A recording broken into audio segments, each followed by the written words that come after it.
Meron ako ulit sa inyo panibagong kaalaman. Alam ko mga taga-probinsya, marami to doon eh. Kilala niyo yung tigbaw? Yung tigbaw, yung para siyang tubo na tumutubo lang sa bundok. Dire-diretso yung mga tangkay, maliliit lang. Pero mahaba yung daan, para siyang tubo ba? Sugar cane. Parang kamukha nun. Yun yung tigbaw. Gamot daw ito sa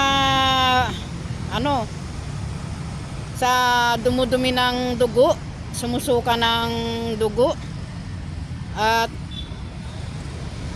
umiihi ng may dugo, at gamot din ito sa bato sa kidney. Ito binabasa ko lang ito Kumuha ka raw ng 2 dangkal ng haba ng tangkay at isang kumpul na ugat.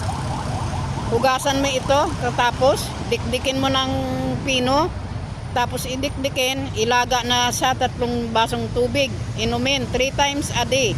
Na walang kinain, walang laman ang tiyan. Yun po yung sabi dito.